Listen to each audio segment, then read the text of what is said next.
आपका प्रश्न है यहाँ पे 2, 10 और 20 के एलसीएम और एचसीएफ का अनुपात होगा, यानी कि अनुपात बतलाना है। तो सबसे पहले 10, 20, सॉरी 2 भी है इसमें, और 2, मान लीजिए 2 इधर लिख दे रहे हैं, इनका एचसीएफ निकालना है। तो आइए अब हम लोग सीखते हैं गुणनखंड विधि से कैसे निकालते हैं। तो गुणनखंड विधि में देखिए यहाँ पे कुछ नहीं, तो यहाँ पे देखिए 2 से करेंगे सबसे पहले, तो देखिए 5 मर्त में कटेगा, फिर यहाँ से 5 से करेंगे तो 1 मर्त में, फिर उसी प्रकार से 20 का करेंगे तो 2 से करेंगे तो 10 दूनी 20 हो जाता है, फिर 2 से करेंगे तो 5 दूनी 10, फिर 5 एकम 5 हो जाएगा, फिर इसमें 2 से करेंगे तो 2 एकम 2 हो जाता है।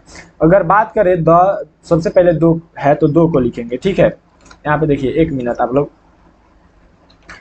यहाँ पे देखिए 2 लिखेंगे तो 2 बराबर लिखेंगे 2 गुने 1, और वहीं 10 लिखे तो 10 लिखेंगे 2 गुने 5 गुने 1, और वहीं 20 लिखेंगे तो 20 बराबर लिखेंगे 2 गुने 5 गुने, सॉरी 2 बार 2 है तो 2 गुने 2 गुने 5, 2 गुने 2 गुने 5 गुने 1। अब देखिए इसमें एचसीएफ की बात करें तो एचसीएफ जो होता है यानी कि तीनों में कॉमन होना चाहिए। तो तीनों में अगर देखा जाए तो कॉमन आपका क्या है, यहाँ पे है।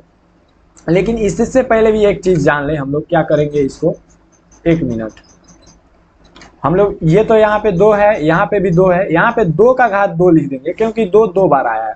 तो इसमें देखिए इन तीनों में अगर देखा जाए तो 2 कॉमन है, तो 2 कॉमन है 2 लिख दिए। लेकिन एचसीएफ जो होता है उसमें कम घात, इसमें से सबसे कम घात किसका है, 1 है, यानी कि इसके घात में 1 है, इसका मतलब 1 घात कम है, तो इसका 1 घात हो जाएगा यानी कि 2। अगर यही बात करें एलसीएम की तो एलसीएम हो जाएगा इन दोनों में जो कॉमन है वो हो जाएगा यानी कि 2, और इसका अधिकतम घात कितना है 2, यानी कि 2 हो जाएगा, गुने इन दोनों में कॉमन 5 है तो एक बार 5 लिखेंगे, गुने 1 लिखें या ना लिखें इसका कोई मतलब नहीं बनता है। तो यहाँ पे देखिए ये तो एचसीएफ 2 हो गया, और ये हो जाएगा 2 दूनी 4 बचे 20, एलसीएम हमारा हो जाएगा 20। अब कह रहा है एलसीएम और एचसीएफ का अनुपात, तो सबसे पहले एलसीएम हमको लिखना है, एलसीएम कितना है 20, बट्टा करेंगे, अनुपात का मतलब कुछ नहीं बट्टा होता है, और एचसीएफ आपका 2 है तो 2 दहाई 20 यानी कि 10/1 आएगा जो कि 10:1 हो जाएगा।